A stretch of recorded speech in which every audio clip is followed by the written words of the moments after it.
আরবের এক লেখক আছে, তার একটা বিখ্যাত কিতাব আছে।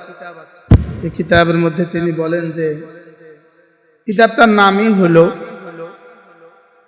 এটাই আমার শেষ রমাদান। কিতাবটার নাম কি? এটাই আমার শেষ রমাদান। প্রত্যেকেই মনে করা যে এই রমাদান আমার জীবনের শেষ রমাদান। বলেন এই রমাদান আমার জীবনের কি শেষ রমাদান। কোনোভাবেই রমজান মাল বাড়াবার জন্য দেন নাই, ব্যবসায়ের ব্যস্ততা বাড়াবার জন্য রমজান আল্লাহ তাআলা দেন নাই। রমজান দিয়েছেন শুধুই তার রাসূলকে ভালোবেসে, তার রাসূলের উম্মতের জন্য বাড়তি ইবাদতের সুযোগ। সুবহানাল্লাহ।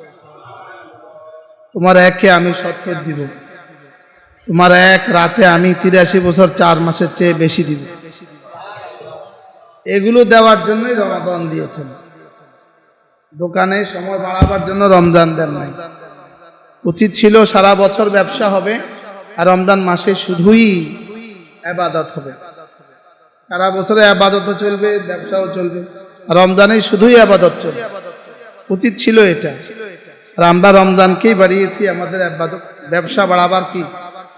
সারা বছরও যত ব্যস্ত নয় তার চেয়ে বেশি ব্যস্ত রমজান মাসে। বাস্তব না বাস্তব? রমজানের আগে আমি এই বয়ানগুলো করছি বেশি বেশি। আমার মসজিদে 30 দিনের জন্য আসছে 3-4 জন মানুষ, প্রত্যেকেই যার যার দোকান বন্ধ করে আসছে। তিনজন হলো জুতার দোকানদার, ঢাকা জুতার দোকানদার, এরা জুতার দোকান বন্ধ করে চলে আসছে। আরেকজন কম্পিউটার, ঢাকা, তিনি ওনার দোকান বন্ধ করে চলে আসছে। আর আরেকজন হলো ঔষধের দোকানদার, ঢাকা, তিনি দোকানের তালা লাগায়া চলে আসছে। আলহামদুলিল্লাহ বলবেন। এই জন্য আমাদের এই কথা চেরাগ কোথায় জ্বলে আল্লাহ জানে। আমরা বলে বেড়াই, আজান দিয়ে বেড়াই, আর হৃদয়ে লাগে আল্লাহ।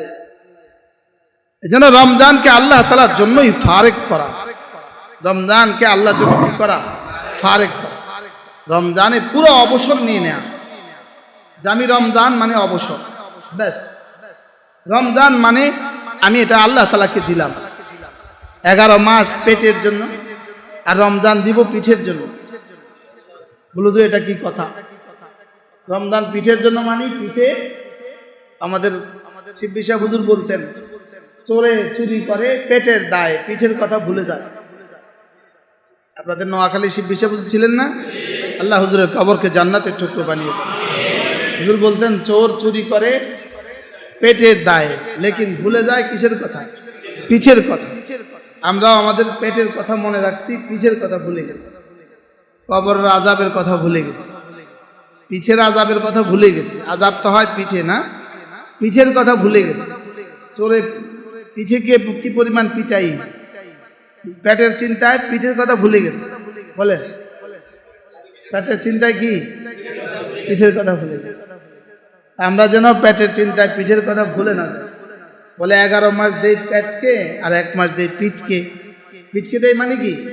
আযাব থেকে বাঁচার ফিকির করি, আল্লাহ তাআলার আযাব থেকে বাঁচার কি করি? ফিকির করি। এজন্য রমজানের মোট রোজার ব্যাপারে 4টা আয়াত আছে কোরআনে কারীমে, 4টা আয়াত। এই 4 আয়াতের মধ্যবর্তী একটা আয়াত আছে, ওই আয়াত আমি আপনাদের সামনে তেলাওয়াত করেছি। শাহরুর রমাদান এই আয়াতের পরে ইযা সাআলাকা ইবাদি এই আয়াতে কারীমা, এরপরে আবার ওয়াহিল্লা লাকুম লাইলাতাস সিয়ামে আরাফাত। রোজার 2 আয়াতের মধ্যখানে এই আয়াত, ওয়া ইযা সাআলাকা ইবাদি আন্নী ফাইন্নী করিব। আল্লাহ তাআলা বলেন, আমার বান্দারা যখন আপনাকে জিজ্ঞেস করবে আল্লাহ তাআলা কোথায়, আমার ব্যাপারে যখন বান্দারা আপনাকে জিজ্ঞেস করবে আল্লাহ তাআলা কোথায়, তো আপনি বলে দেন আমি তোমাদের কাছেই আছি। কি পরিমাণ প্রিয় আওয়াজ, যেন আল্লাহ কথা বলছেন সরাসরি। وَإِذَا سَأَلَكَ عِبَادِي عَنِّي فَإِنِّي قَرِيبٌ وَإِذَا سَأَلَكَ, আমার বন্ধুরা যদি আপনাকে জিজ্ঞেস করে আননি, আমার ব্যাপারে, যেন একদম কেমন সাদামাটা বাংলা কথা, ওরা যদি আপনাকে আমার ব্যাপারে জিজ্ঞেস করে, আপনি ওদেরকে বলে দেন ইন্নী কারীব, আমি তোমাদের কাছেই আছি, তোমরা বললেই আমি শুনি। উজিবু দাওয়াতাদ দাঈ ইযা দাআনি, তোমরা যখনই আমাকে ডাকো আমি তখনই লাব্বাইক বলি। তোমরা যখনই আমাকে ডাকো তখনই আমি জবাব দেই। অতএব তোমাদেরও উচিত আমার ডাকেও তোমরা সাড়া দেওয়া। ফালইস্তাজিবু লি, তোমাদেরও উচিত আমার ডাকে সাড়া দেওয়া। তোমরা যখনই আমাকে ডাকো, না তোমরা বলা ছাড়াই তো আমি তোমাদের জীবনের সব দিয়ে দিয়েছি। আমাদের জীবনের সবকিছু কিন্তু রবের বলা, আমার বলা ছাড়াই রবের দেয়া। তো যেই রব আমাকে দিচ্ছেন বলা ছাড়া, সেই রব বললে কেমন দিবেন? কি ভাই বলে তোমার জীবনের সব চাওয়া তো আমি পুরা করে দিছি। ওয়া আতাহুম বিমা সাআলু, তোমরা যা চাও আমি সব দেই। সুবহানাল্লাহ। তবে দেয়ার মধ্যে আমার দেয়া তিন ধরনের দেয়া। আমার দেওয়ার ধরন তিন ধরনের। একটা হলো যা চাইবা তা দিব, নগদ। আর হলো যা চাইবা নগদ দিব না, আখিরাতে দিয়ে দিব। আর তিন নাম্বার হলো যা চাইবা দুনিয়াতেও দিব না, আখিরাতেও দিব না, তবে তোমাকে এর মোকাবেলায় মুসিবত থেকে বাঁচিয়ে দিব। একটা চেয়ে একটা আরো বড়, একটা চেয়ে একটা কি।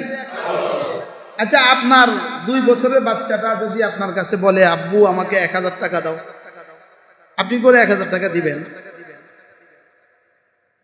হ্যাঁ, আপনি ওরে সান্ত্বনা দিতে 2 টাকা দিবেন।